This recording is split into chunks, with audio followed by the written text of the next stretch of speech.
사무엘이 태어난 시대는 신앙적으로 볼 때 저주받은 시대였습니다. 사무엘상 3장은 1절을 이렇게 시작합니다. 여호와의 말씀이 희귀하여 이상이, 하나님의 비전이 흔히, 그렇게 흔하게 자주 나타내 보이지 않았더라고 합니다. 한마디로 당시는 영적으로, 사회적으로 암울하고 어두운 시대였다고 하는 것입니다. 기독교가 진정으로 부흥하는 시대에는 그 사회의 도덕적 기강이 바로 서게 되어 있습니다. 그러나 교회가 흥황함에도 불구하고 사회의 도덕성이 내려간다면 교회가 소금과 빛의 사명을 하지 못한다는 증거입니다. 요즘 사회가 갈수록 힘들어지고 어려워지고 어떻게 세상이 이럴 수 있냐라고 할 때 한국교회가 우리가 700만, 800만, 1000만 되고 교회가 10만 개라고 자랑할 일이 아니라 하나님 앞에 우리가 소금으로 빛으로 살고 있는지 통해 자복하며 부끄러워해야 되는 시대인 것입니다. 어떤 교회들은 크기와 많이 모이는 것을 자랑하겠지만 하나님 앞에 말씀을 바로 받은 교회는 이런 시대일수록 하나님 앞에 겸손하게 통회하며 자복한다고 믿습니다. 왜 사무엘이 태어난 시대를 저주받은 시대라고 할까요?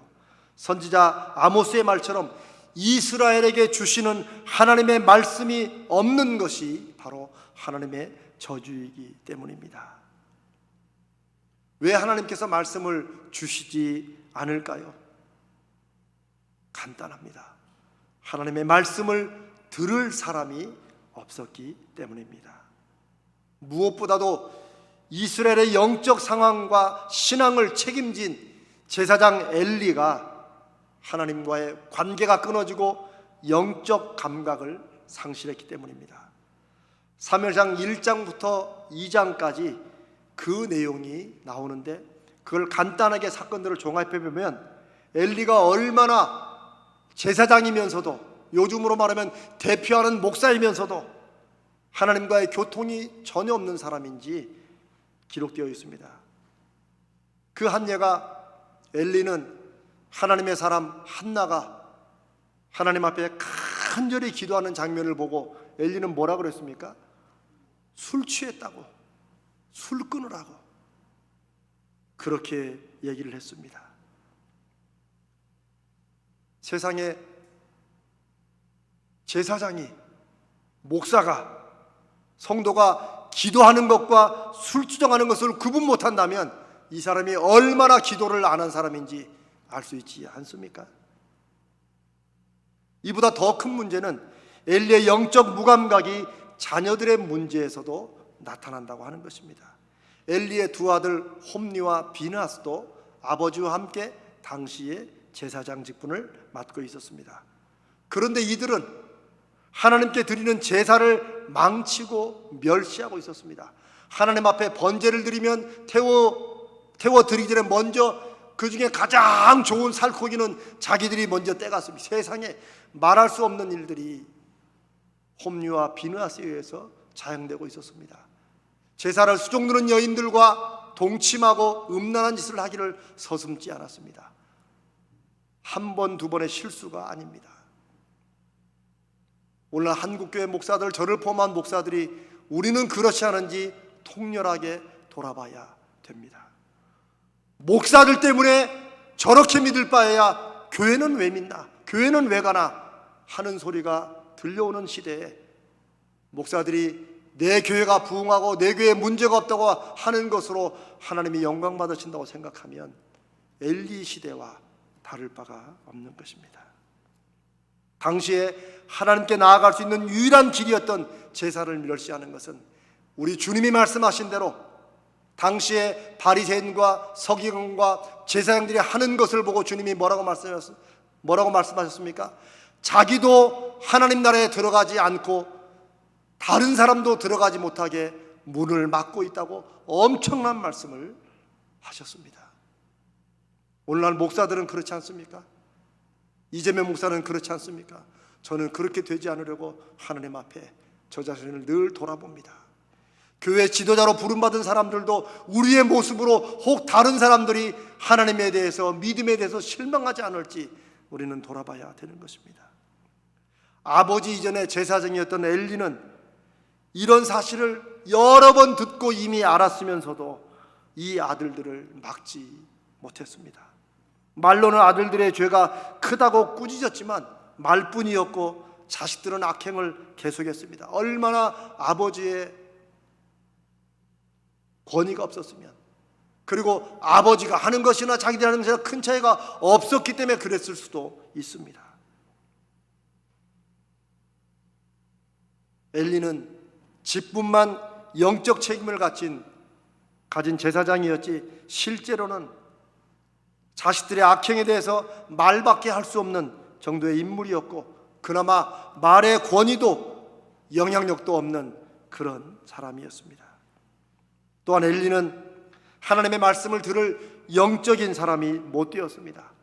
그는 들을 준비도 되어 있지 않았고, 마음으로는 하나님 말씀을 듣고 싶어 했지만 그가 듣고 싶었던 하나님 말씀은 자기 가정의 길과 흉, 그래서 하나님이 자기 가정에 어떻게 하신다더냐, 마치 점을 보듯이 그거를 알고 싶어 했고, 그것을 사무엘에게 물어보는 정도의 수준밖에 안 되었습니다.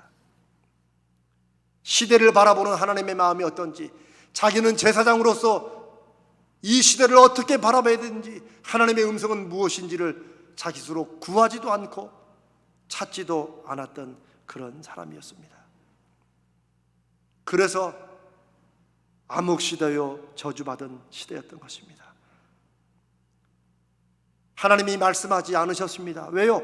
엘리 같은 사람에게 하나님께서 하나님의 말씀을 주신다 한들 그를 통해 나오는, 그의 입에서 나오는 하나님의 말씀이 사람들에게 어떤 영향력을 미치겠습니까? 오늘날 시대와 너무 비슷하지 않습니까? 엘리가 하나님 앞에 회개를 선포한들 사람들이 그러지 않겠습니까? 네 자식들이나 먼저 회개하게 하라고 하지 않겠습니까?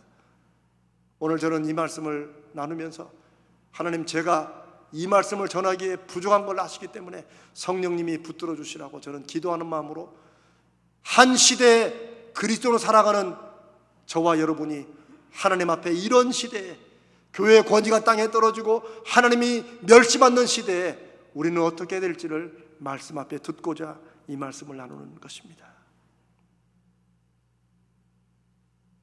하나님이 침묵하시는 시대, 그러나 하나님의 침묵은 계속되시지 않습니다. 하나님이 하나님의 사람을 준비하시기 때문입니다.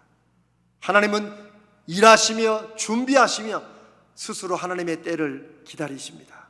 하나님은 한나라는 한 여인으로 하여금 자식 없는 서름, 자기의 가장 개인적인 문제, 그게 무슨 한나가 이 시대를 볼 수 있는 믿음의 눈을 열어달라고 기도한 것도 아닙니다. 그저 자식 없는 것 때문에 무시당하는 게 서러워서 하나님, 나에도 자식을 주시면 하나님께 그 자식을 드리겠습니다 라는 그런 한나의 기도를 하나님은 기다리신 것입니다. 그리고 이 한나의 기도의 응답으로 하나님은 사무엘을 주시고, 그리고 하나님께 받을 응답을 하나님께 약속을 지키며 돌려드리는 한나를 통해서 하나님은 한 시대를 열어가는 사무엘의 시대를 하나님이 열어주시는 것입니다. 사랑하는 여러분, 제가 기도할 때 이 기도는 맞는 기도인가요? 하나님께 이런 기도를 해야 되는가요? 제가 고민하시지 말라고 그랬죠. 여러분의 가장 개인적인, 가장 필요한 그것을 놓고 기도해도 여러분이 하나님 앞에 진심으로 기도하면 하나님은 그 기도에 응답하셔서 하나님께서 여러분을 통해 더 크게 쓰시는 것을 여러분이 보게 될 것입니다. 사랑하는 여러분, 늘 시대를 보는 눈을 여달라고 큰 기도만 하는 것 아닙니다. 사실 우리의 기도는 가장 내가 지금 어려움과 너무나 간절하고 너무 애가 타는 그 개인적인 문제를 가지고 하나님 앞에 나오게 하십니다. 그리고 하나님은 그 기도에 응답하심으로 봤냐? 내가 살아있다, 내가 역사한다, 너의 기도의 응답을 통해서 네가 나에게 순종하면 내가 너를 더 크게 쓰리라 라고 하나님은 사무엘 시대에도, 그리고 기독교 역사를 통해 오늘날에도 앞으로도 그렇게 역사하십니다. 하나님은 제사장 엘리를 제쳐들고 어린 사무엘에게 하나님의 말씀을 주십니다. 영적 어둠을 해결하는 분은 하나님이십니다. 그리고 하나님은 그 어둠을 해결하기 위해서 하나님의 말씀을 받을 빛이 될 사람을 찾으십니다. 엘리 시대에는 사무엘이었고 우리 시대에도 하나님의 말씀을 들을 사람들을 찾고 계신 줄로 믿습니다. 우리가 읽은 사무엘상 3장 1절로 3절은 아주 대조적인 모습을 기록해 놓고 있습니다. 1절에 여호와의 말씀, 즉 하나님의 비전과 뜻이 나타나지 않고 침묵하는 시대로 나오고, 2절에 갑자기 엘리의 눈이 어두워 잘 보이지 않는다고 해서 굳이 기록할 내용이 필요가 없어요. 나이 들었으니까 어두웠겠지. 그러나 아닙니다. 그 다음 3절에 하나님의 등불은 아직 꺼지지 아니하였다. 한 시대의 영적인 책임 맡은 제사장은 눈도 어둡고 영적인 감각도 떨어져가지고 자식들의 악행도 얻지 못하고, 사람들은 그런 제사장 집안을 향해 손가락질하는 이런 시대에도 3절에 하나님의 등불은 여전히 꺼지지 않고 누군가 그 빛을 받아 반사할 누군가를 기다리고 계시는데, 3절 후반절에 사무엘은 하나님의 궤에 있는 여호와 전안에 누웠더라고 기록하면서 하나님께서 어린 사무엘에게 어떻게 말씀을 주시며 세상의 빛을 다시 밝히실지를 기록하고 있는 것입니다.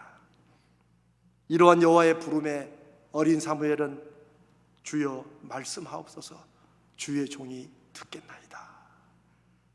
말씀하시는 하나님 앞에 우리가 준비할 것은 아무것도 없습니다. 우리의 마음을 열고 주님이 말씀하시면 제가 듣겠습니다 하는 것입니다. 그리고 하나님의 역사는 말씀을 들을 준비가 되어 있는 사람을 통해 나타나십니다. 사무엘 시대가 그랬고, 기독교 2000년의 역사가 그랬고, 오늘 이 시대에도 저는 그러신다고 믿습니다. 왜요? 성경이 그렇게 증거하기 때문입니다. 3장에서 보면 사무엘은 여호와의 말씀을 듣는 자라고 그렇게 정의를 해놓고 있습니다. 하나님 앞에 사무엘이 잘하는 것이 무엇이냐?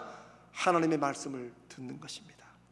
사무엘이 나는 하나님 앞에 기도하는 죄를, 이스라엘을 위해 기도하는 죄를 쉬지 않겠다, 그런 범죄를 내가 하지 않겠다, 기도하다 쉬는 죄를 범치 않겠다고 말하는 이유는, 사무엘의 기도는 내 피로만 하나님께 올려드리고 돌아서는 것이 아니라 하나님의 음성을 듣는 것도 사무엘의 기도 중에 포함되어 있기 때문입니다.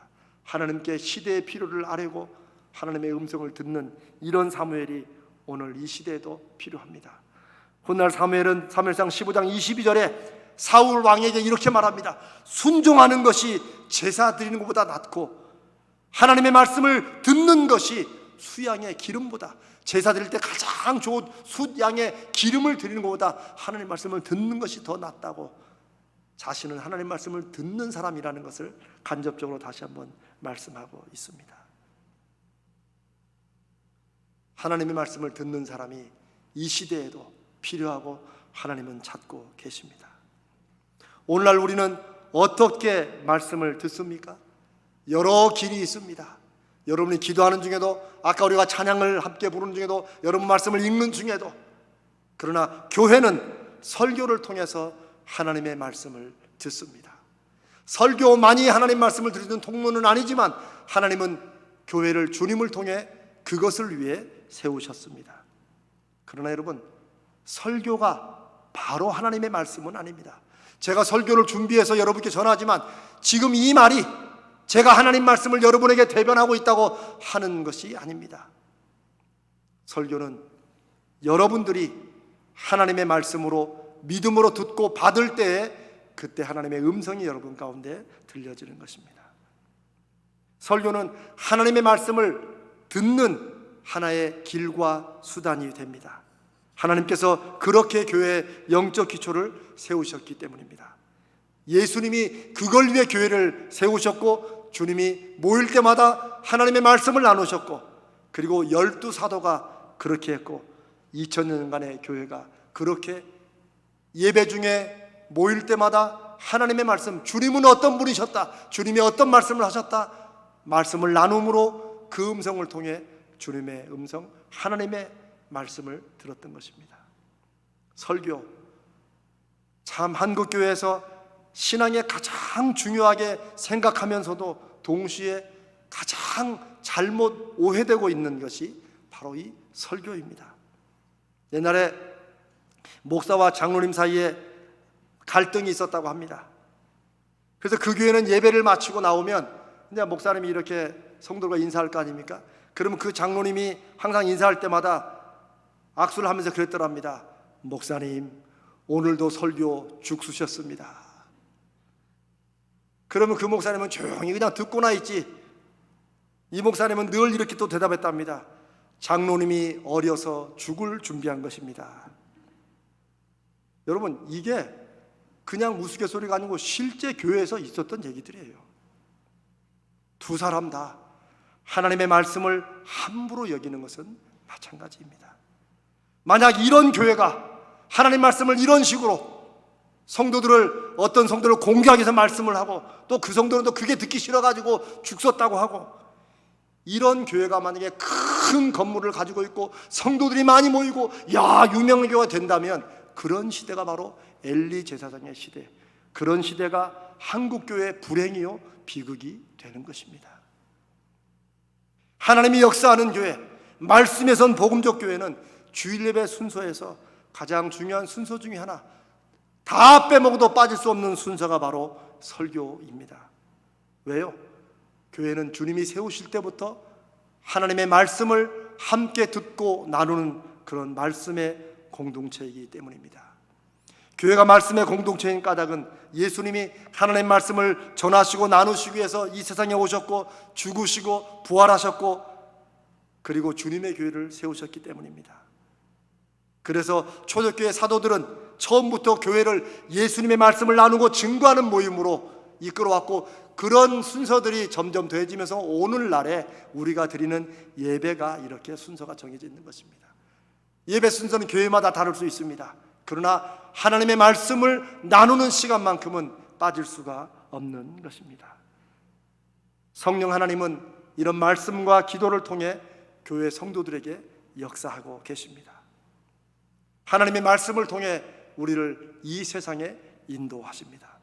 하나님이 지금도 말씀을 듣고 순종한 사람들을 통해 하나님의 하나님 되심을 보여주십니다.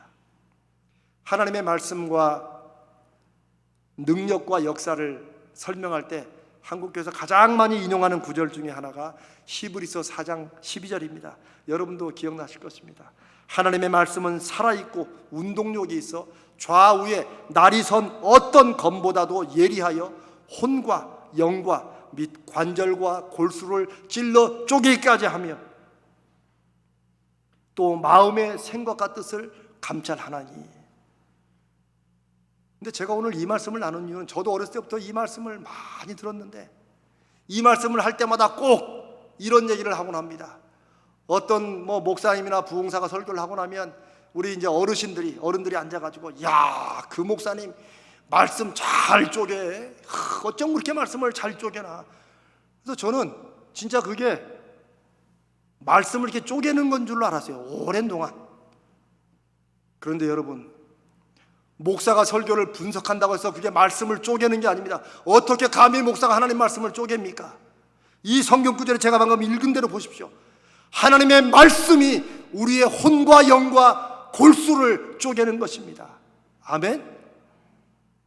제가 이 말씀을 왜 드리냐면, 한국교회에 좋은 점도 있지만 잘못된 전통들 중에 하나가 설교 중에 이런 오해들이 있다는 거예요.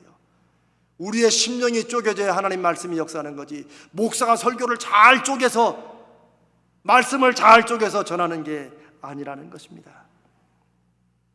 설교가 어떻게 하나님의 말씀이 됩니까?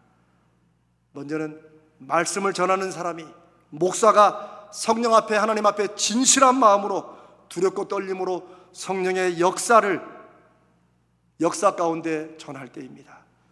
저는 그래서 다른 것은 모르지만 이 주일 예배를 벌써 제가 20년을 인도해 왔지만 늘 조심스럽고 늘 가장 긴장됩니다.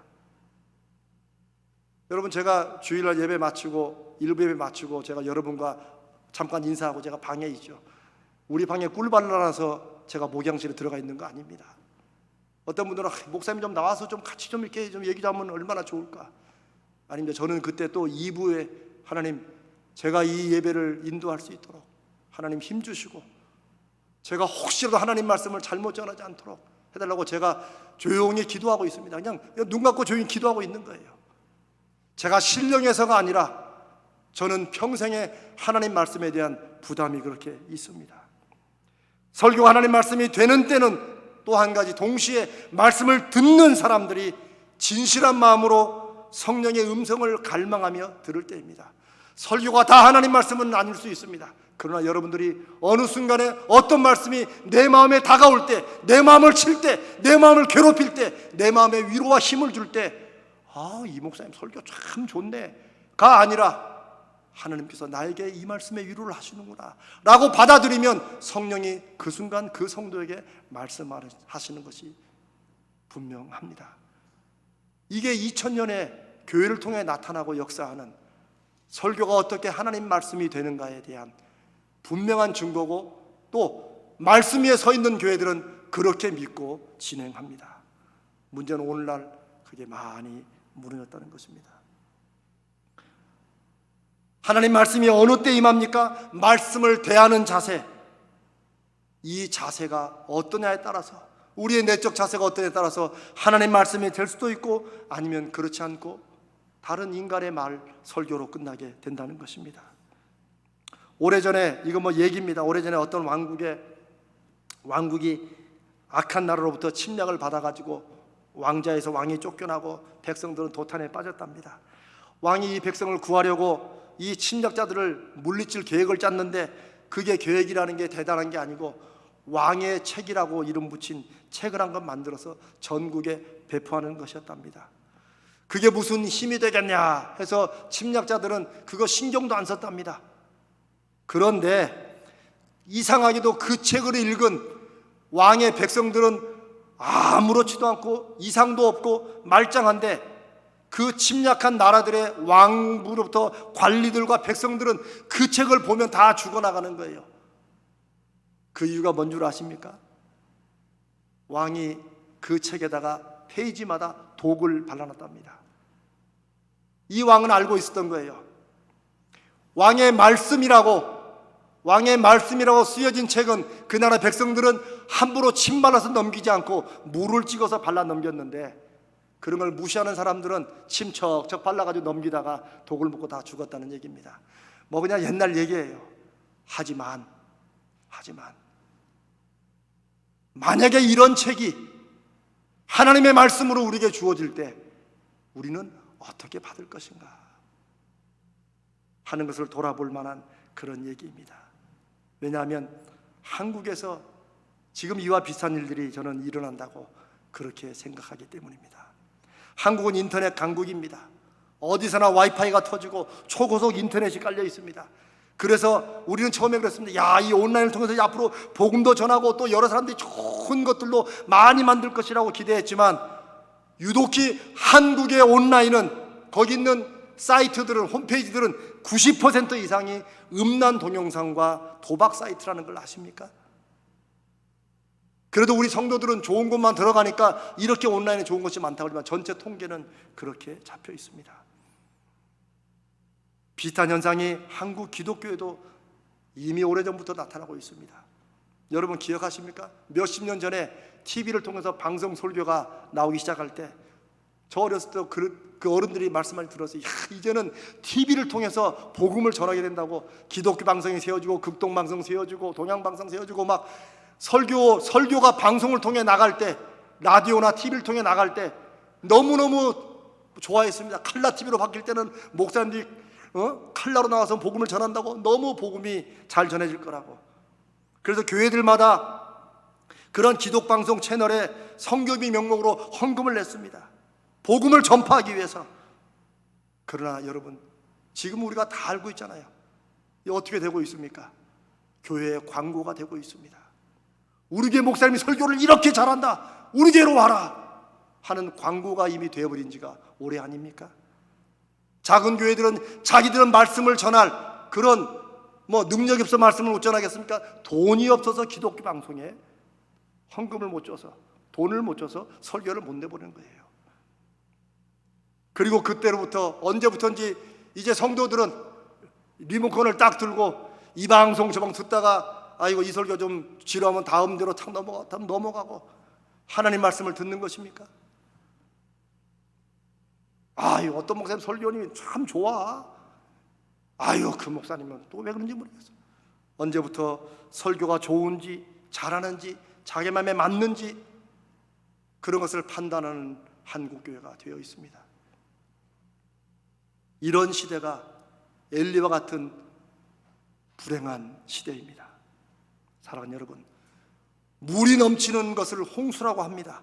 그런데 그 홍수 때 가장 필요하고 모자란 것이 물이라는 사실을 이 아이러니가 보여주는 것이 무엇입니까? 왜요? 흙탕물이 넘치기 때문에 정작 식수로 쓸 물이 홍수 때는 없는 것입니다. 이 시대에 어디나 틀면 설교고 뭐 교회들마다 설교고 말씀이 넘친다고 해서 하나님 말씀이 우리 한국교회에 흥황하여 하나님께서 역사하십니까? 아닙니다. 아닙니다.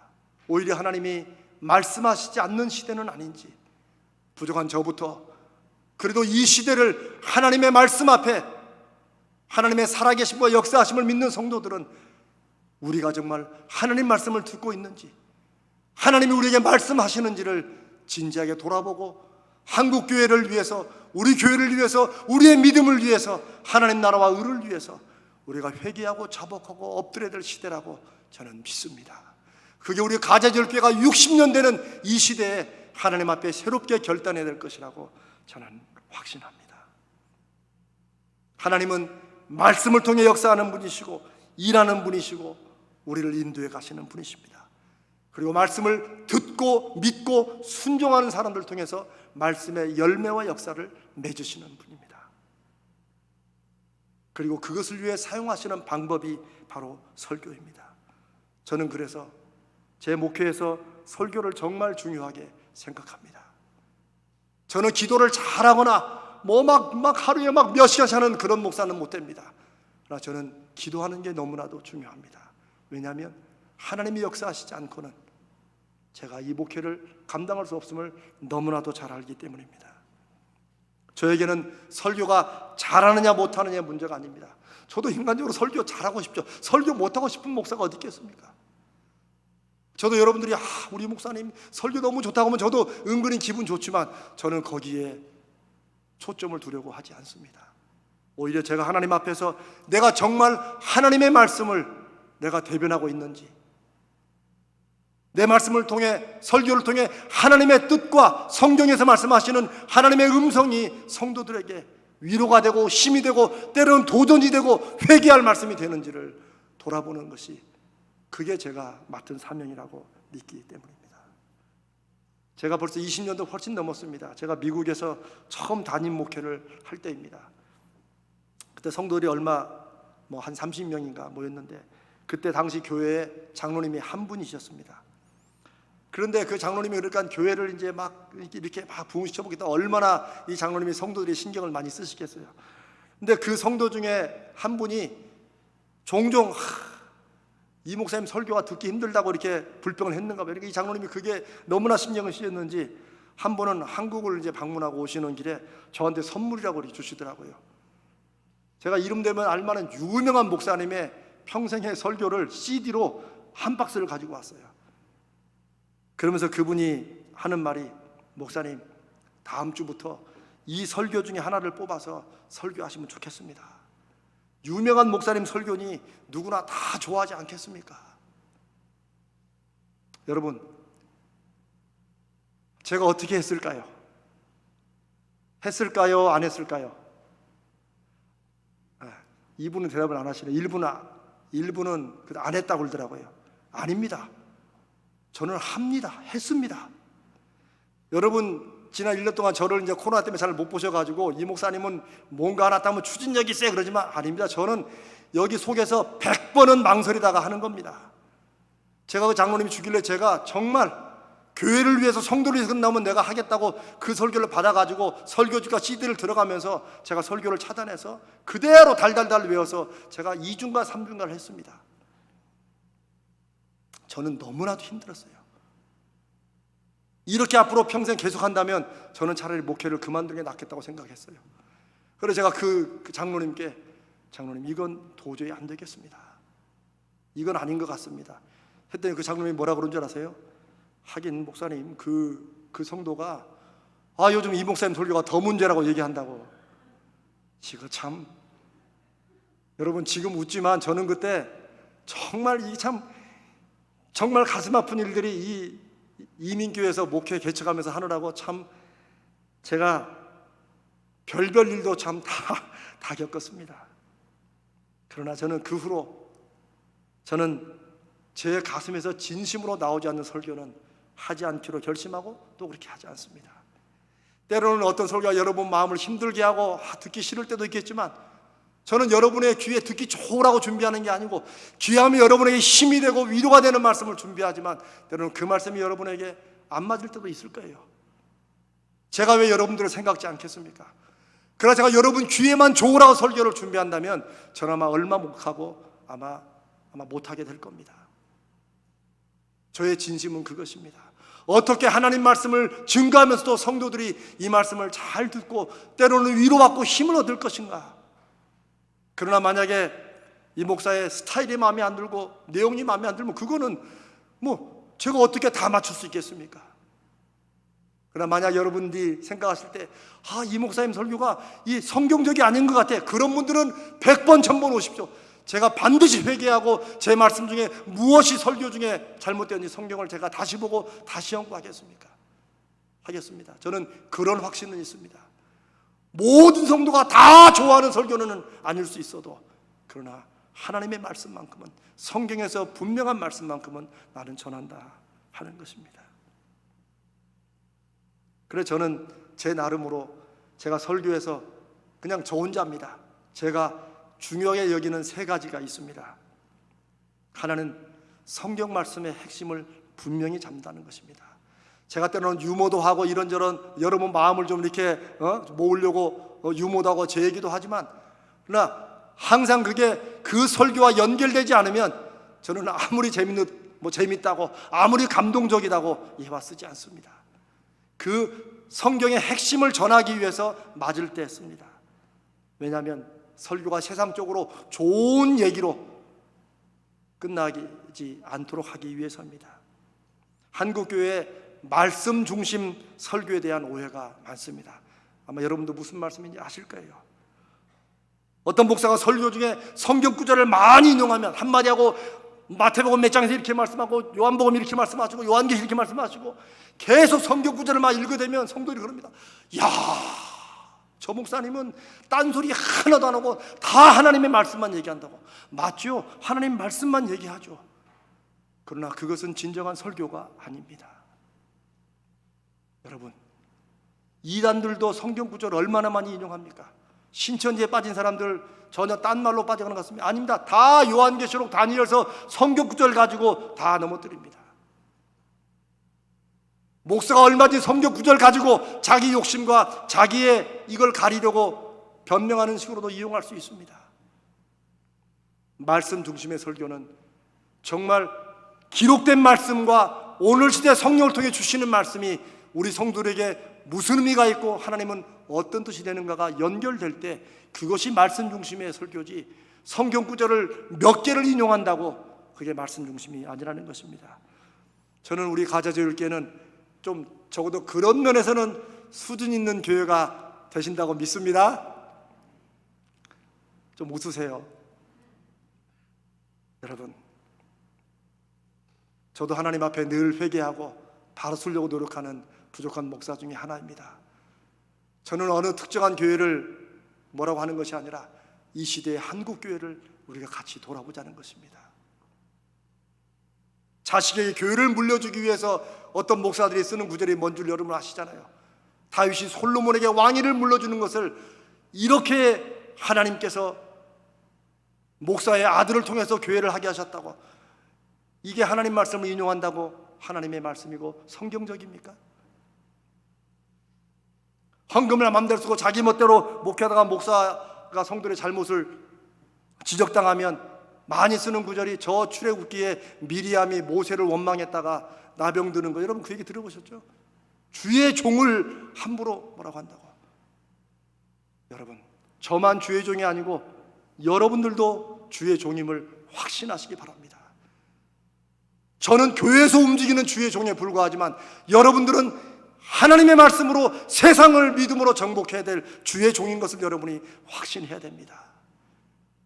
우리는 함께 교회를 통해 하나님의 영광을 드러내고 이 시대에 아직도 자기들 멋대로 사는 것이 행복한 것이고 잘 사는 것이라고 오해하는 분들에게 하나님이 그들에게 어떤 사랑의 뜻을 가지고 있는지, 어떤 계획을 가지고 있는지를 증거하고 우리의 열매로 저들에게 보여주어야 됩니다.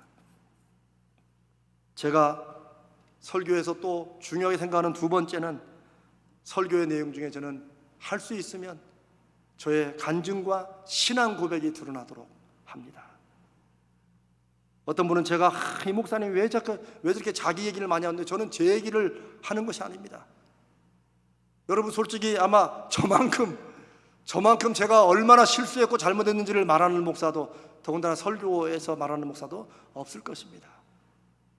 그래도 제가 뭐 바보 되는 것이 좋아서 그러겠습니까? 아닙니다. 어떨 때 이 말씀은, 아까 제가 설교를 어떤 목사님과 그대로 제가 3주 동안 해봤다고 하는 것도 이거 창피한 사건입니다.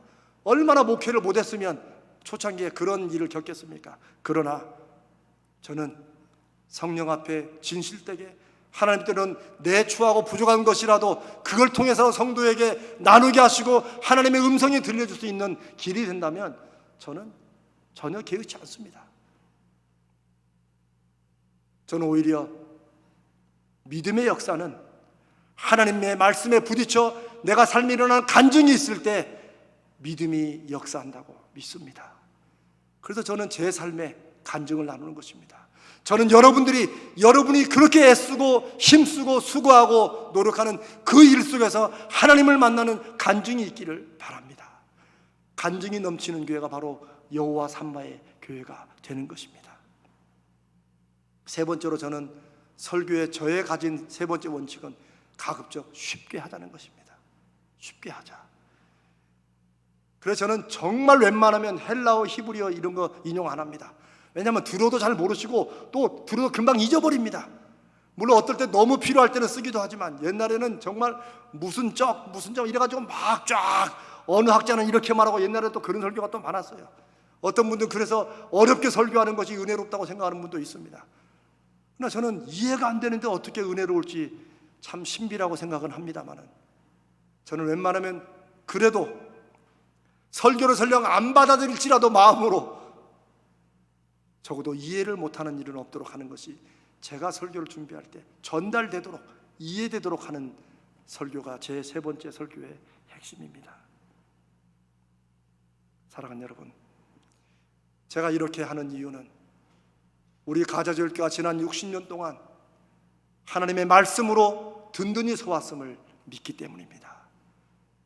그리고 우리가 60년 되는 이때 정말 같이 우리가 힘있게 차고 가야 되는데 이 코로나19를 맞아가지고 오히려 한국교회의 치부와 그 썩은 문제들이 드러날 때 우리가 하나님 앞에서 이 시대를 말씀으로 서 있는 교회이기 때문에 다시 이 시대를 말씀으로 바라보자는 것입니다.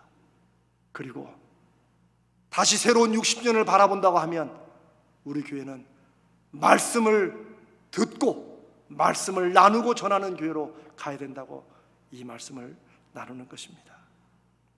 사랑하는 여러분, 사무엘상 3장 끝부분은 하나님은 사무엘에게 약속을 주셔서 자신이 주신 그 말씀 어느 것 하나, 사무엘의 입을 통해 나오는 어느 것 하나 땅에 떨어지지 않게 하셨다. 즉 그 말이 허언, 빈말이 되지 않게 하셨다라고. 그러면서 사무엘에게 말씀을 주심으로 사무엘이 하나님의 선지자가 된 것을 증거했다고 말씀하십니다. 이 목사도 감히 하나님 앞에 그런 기도 제목을 가지고 있고, 여러분들이 이 세상에서 하나님의 종으로 열매 맺고 살기 위해서 하나님 앞에 하나님 제가 받은 말씀으로 순종할 때 그 말씀이 반드시 이루어지는 것을 증거하여 주시옵소서. 여러분 그렇게 기도하셔야 됩니다. 사랑하는 여러분, 목사가만 사무엘이 아닙니다. 여러분들이 이 시대에 사무엘이 되셔야 됩니다. 하나님 앞에 말씀을 듣고 그 말씀으로 자기의 인생과 손으로 하는 모든 일을 고쳐가고 새롭게 할 수 있는 그런 사무엘을 하나님은 이 시대에 찾으십니다. 저는 감히 바라기는 우리 가자지엘교회가 여호와 삼마 하나님이 역사하시는 교회를 기도하고 꿈꾸는 우리 교회가 그런 하나님의 말씀을 듣는 교회, 말씀을 전하고 나누는 교회 되기를, 그런 사명이 이 시간 말씀을 통해 여러분 가슴 안에 새겨지기를 주님의 이름으로 축복합니다. 같이 기도합니다.